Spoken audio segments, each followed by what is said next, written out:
njagala okusooka okwemulugunya eri Inspector General wa Police na buli komanda ow'amagye engeri gye nnawambibwamu ab'ekitongole ekya Jatt be nalabako ekigambo UPDF ku overall zaabwe enzirugavu mu maaso ng'emagawo ekigambo kya Jatt olunaku lwa Monday ewedde eya wiiki ewedde nga okuva ku ekitebe ky'NUP ekavule abankuba emiggo n'okuntulugunya mu drone ate ne wenatuuka ku police batugala tufulume nga buli omu akutamyeko munne era batuyingiza batukuba ku police nga abasirikale ba police twalaba bayimiridde wabbali ate ne twatuka ku counter nze bankubira ddala emiggo ne bankuba empi n'enkaba n'okukaaba ku police ne nga ndi Munnayuganda ng'abalala ate nga ndina mubaka wa parliament twagala IGP okutunyonyola kubanga police kyekifo we tusuubira nti wandibadde tewabeerawo kutulugunya nga bye tuwulira mu safe house ebibeera ewalala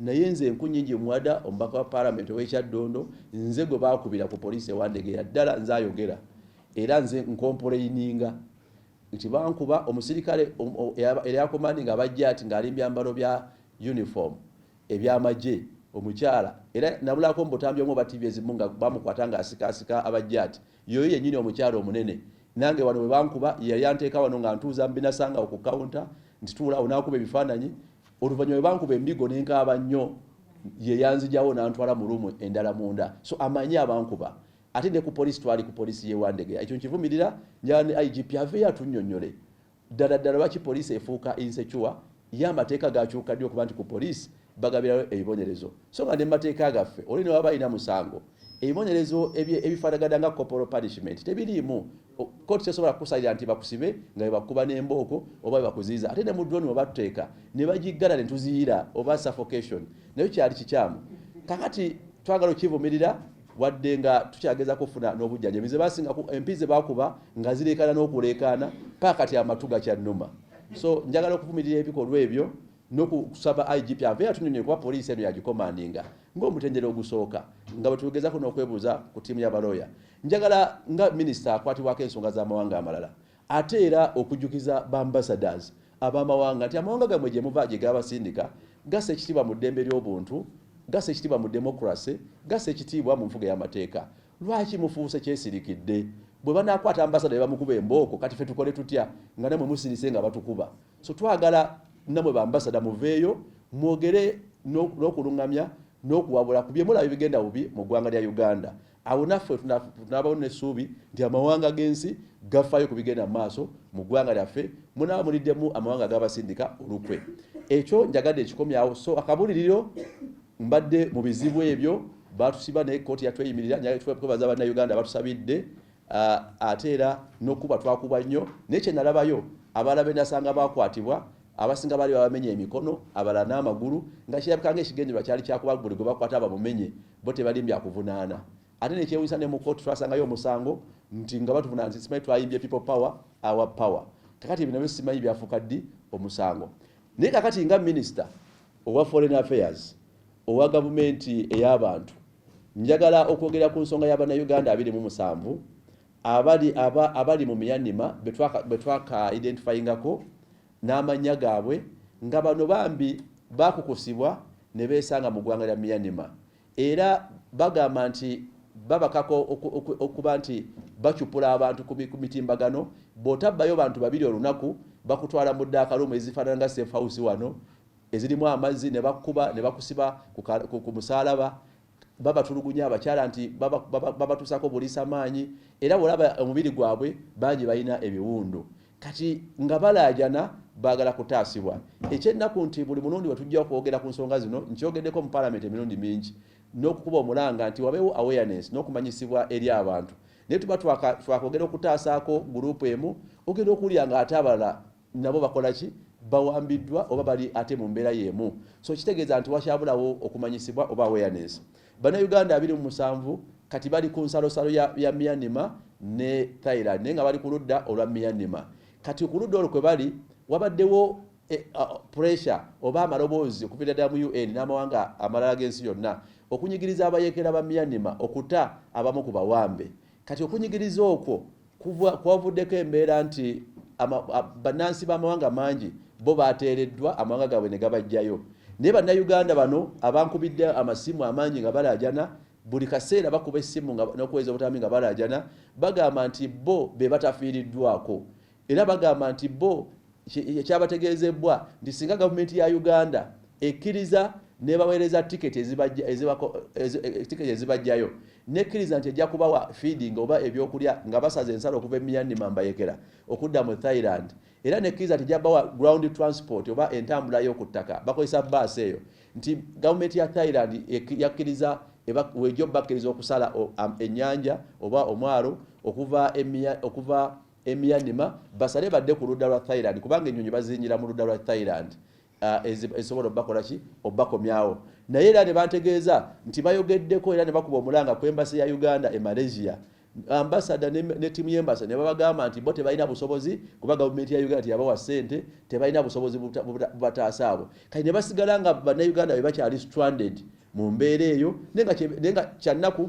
nti Uganda erina n'ennyonyi y'eggwanga naye banga yagadde gamba nti egende badduukire ebajjeyo nkyogeddeko emirundi mingi naye ate kati bano bali fresh era n'amanya tukola ki amanya g'abannayuganda bali stranded bano 27 babasibira mu nkambi ez'enjawulo bazibu bakuzuula ne bano 27 tubalina amanya gaabwe ne passport number era ne Ministry ya Internal Affairs yaddembo ogera cross checking neraba ennaku ze bafulumiramu asooka Namwanje Saala passport zaabwe saagadde zisoma neko eziri ku list Namwanje Saala Nayuubye Fauzia Johnson Kalimini Junior Mohamed Senyonga Nshekanabo Galilewo Rose Bugabane Chimera Musa Zaki Tushemeirwe Lona Namuga Lydia Tiko Brenda Mozaki Justin Kawesi Michael Nyamwe Ivan Sande Namukwaya Jalia Kamya Elia Nabanja Florence Chibirango Geoffrey Muchibi John Nantumbwe Trace Nakasolia Letitia Luwalira Enoch Nyombi Habiba Muhammad Nanyonjo Caroline Kalunji Debla Nice Adrona Muhindo Arosias Lanywero Faith Victoria n'abala kati bado bisobola ofunako amanya gaabwe ne passport numbers njagala okuba omulanga Ministry ya Foreign Affairs ne government ya Uganda baveyo mangu na buli kisoboka okutaasa n'okununula bannayuganda bano abali mu buwambe Myanmar abalajana okununulwa ate nga bafunye omukisa gw'okuba nti basobola kati okununulwa ng'obukwakulizo butono just betaaga tiketi banyonye bakomyawo betaaga bukakafu nti bajja bawa base batambuza ku ground betaaga n'obukakafu nti bajja funa obaolyawo ebyokulya oba food nga bavuddeyo amawanga gonna amalala kubanga amawanga mangi emabegako mwezi gumu abayekera bata abawambe abasuka 205 naye amawanga gonna agalina abawambe gabakimayo dda kati bannayuganda kwolwo baataako 6 era nabo bwe basala okudda e Thailand ebyabwe byali bizibu kati ali ne bana 27 bali ku nsalosalo tebabakkiriza kusala nnyanja kudda eno kubanga ennyonyi ate basobola zirinnyira Thailand yokka so twagala okulaba nga gavumenti ya Uganda ne Ministry ya Foreign Affairs bavuddeyo na buli kisoboka okutaasa n'okununula bano bannayuganda abali mu buwambe n'ekyokubiri nga kyankizo nnyo twagala okuba nti wabeerawo enkola yonna ekola emanyisa oba ekola awareness bano bannayuganda abagenda ebweru w'eggwanga n'abakukusibwa babe nga babeera informed oba alerted kuba ebiseera ebisinga tuba tulaja n'okutaasa bano ogera owulira nga tebayo ekibinja kye bakukusiza ne bakitwala ebweru nga babasuubiza kuba akanyugo kangi mu Uganda.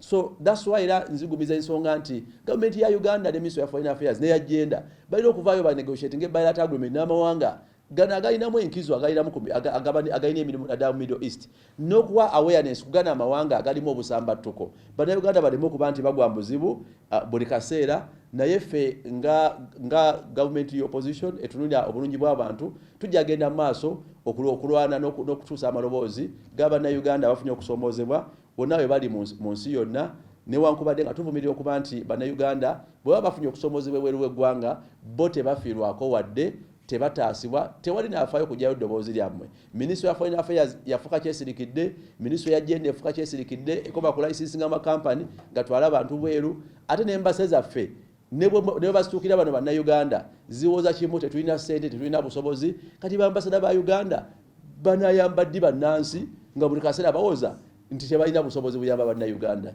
Bino byonna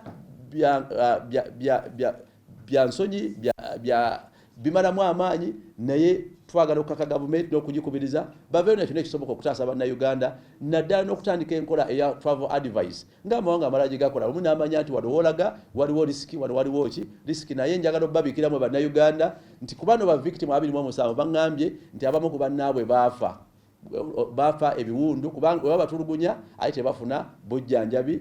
Kyannaku nendoza ezo information nayo tujja gifuna mu bujjuvu, era nabo bakyalajana nti mubasabire ate basaba kununulwa.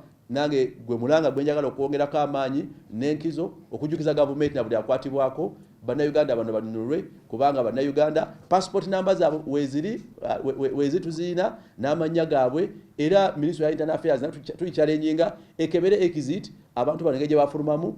Sinakindi esobola n'okuzuula baani abakukusa abantu bano. Mwebale nnyo.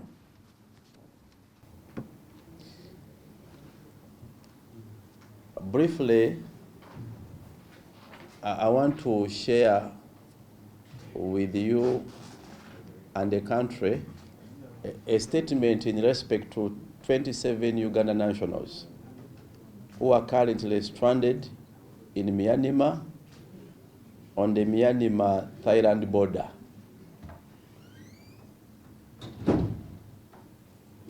But before that, I want to put on record that as a member of parliament, elected to parliament on the NUP party ticket, and having served as a shadow minister of foreign affairs, for now I'm in the 4th year as a shadow minister of foreign affairs. A week ago, I was abducted, beaten in a drone by militants of Jatt, who I saw on their black overall, a word UPDF on the front, and behind there was a word Jatt. They tortured me in a drone vehicle, which later dropped me at Wandegea police station. Unfortunately, even at Wandegea police station, I was tortured, and I could see a police camera above, still by Jatt militants. The police looked on helpless.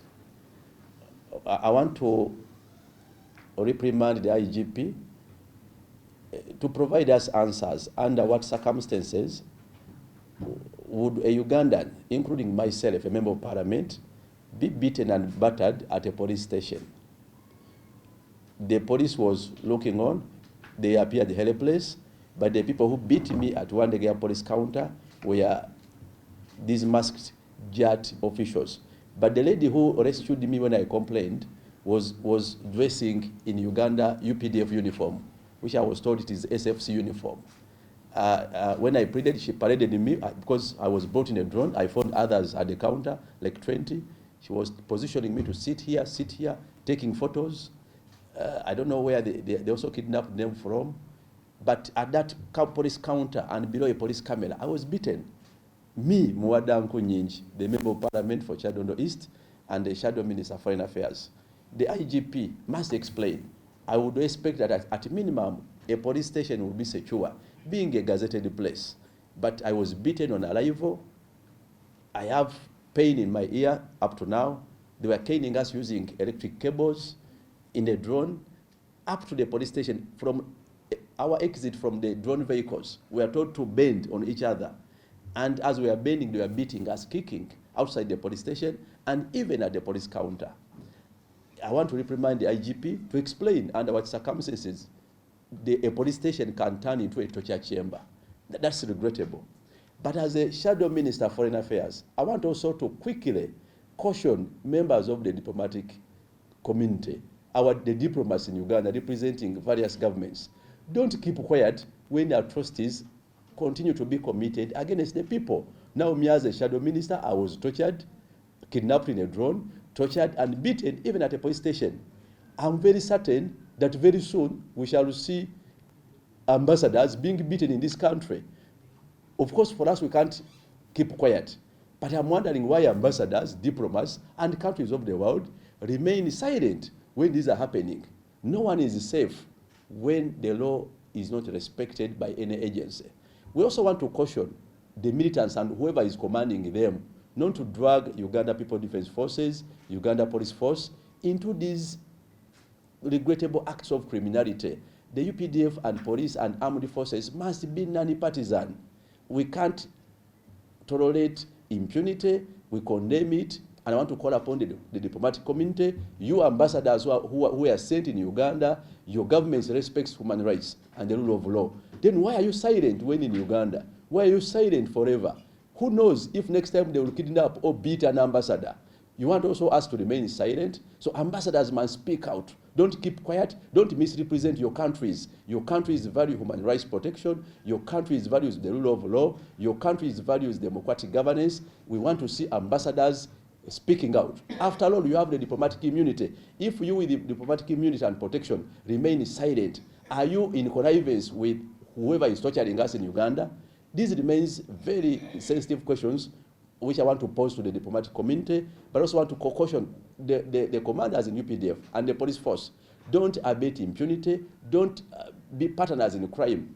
And we want answers from the IGP, because I was personally beaten, not only in a drone, but also at Muwadda police station, at the counter there. I could see a police camera. There were witnesses, over 20 I found at the counter, and there's so many others, or police officers who are watching helpless. That's regrettable, and that's why I've not been speaking to the media for the last 1 week. I was indeed in detention, and I also want to thank the Court of Judicature for allowing us to move to be released on bail. And I also want to thank the people of Uganda for praying for us, and my party, the National Unity Platform, from President Kyagulanyi Ssentamu Robert to all leaders of NUP for supporting us at that trying moment. I also want to pray that whoever is detained for unclear reason and under unclear circumstances must be released with immediate effect. So, ladies and gentlemen, as a Shadow Minister for Foreign Affairs, I'm now back on duty because I have to speak. I have to represent the Ugandans, especially the alternative voices, for the sector of foreign affairs. This is a statement in respect to 27 identified Ugandan nationals stranded in Myanmar on Myanmar-Thailand border. For several months and years, addressed and raised the concern over Ugandan nationals who were trafficked and who continue to be trafficked to Myanmar. Unfortunately, those who are trafficked report that they are handed over to rebels within Myanmar borders. As the Shadow Minister for Foreign Affairs, I have received numerous distress calls from Ugandan nationals held by rebels in Myanmar seeking rescue and repatriation. By today, the 12th of March 2025, 27 Ugandan nationals whose names and Uganda passport numbers are listed herein have revealed to me the following. One, that they were trafficked to Myanmar and handed over to rebels who continue to mistreat them. That the rebels have indicated willingness to release them under ongoing international pressure that has seen various other nationalities released and handed over to Thailand. In the recent weeks and months, there has been international pressure on Myanmar rebels, and that saw release of various nationalities. To my knowledge, only 6 Ugandans managed to cross from Myanmar to Thailand and handed over to Thailand military. But as we speak, another 27 identified Ugandan nationals remain on the other side of Myanmar, still held in rebel camps, but with willingness, according to them, to be released if some conditions are met.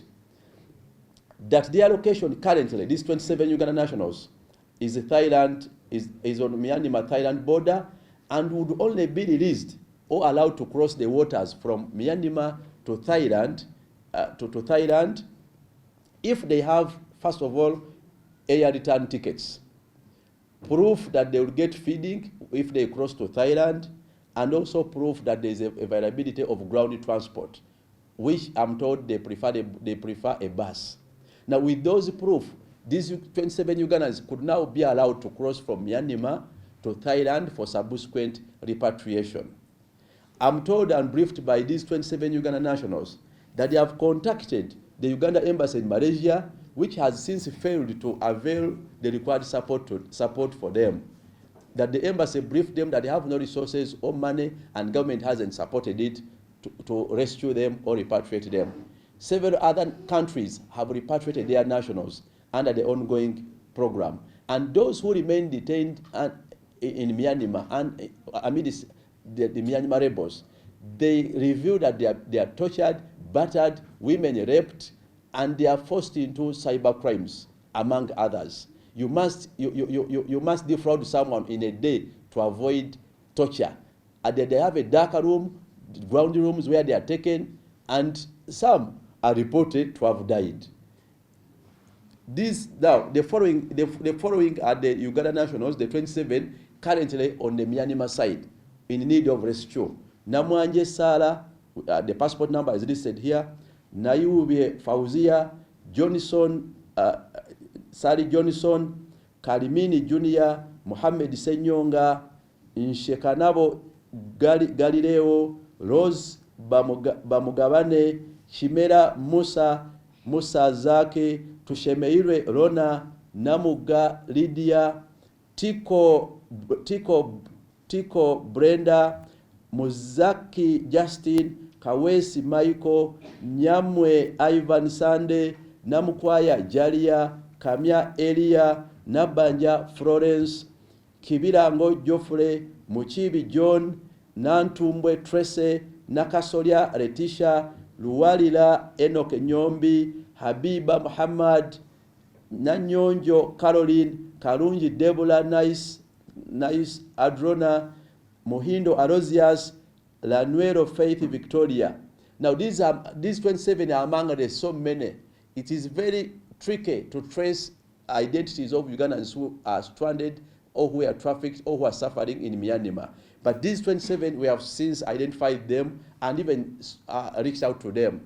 They are in urgent need of repatriation and rescue. I want to call upon the Minister of Foreign Affairs and Uganda government generally to urgently take all possible measures towards the rescue and repatriation of these stranded Ugandan nationals. Their urgent need per Thailand authorities is air travel, bus transport or ground transport, and then proof that they will have access to food if allowed to cross to Thailand. Other countries have since rescued their nationals. We must see Uganda government efforts towards rescuing Uganda nationals. And we are aware Uganda has a national carrier. What does it take for Uganda Airline to go and repatriate these 27 Ugandans who are stranded amid its rebel hands and complaining of torture? Uganda Foreign Affairs Ministry must as well offer travel advice and trafficking awareness as we strive to rescue a particular group. Another group is reportedly trafficked. There must be deliberate efforts to curb trafficking, and people must be made aware of the repercussions and the security situations in those other countries. Otherwise, it is regrettable. We want to assure Uganda nationals in the diaspora and globally that we shall stand and continue to advocate for their plight as long as we live, at least as people who are focused on change, human rights, and democratic governance in this country, putting the people of Uganda and their lives as the principal concern for us in governance. Thank you.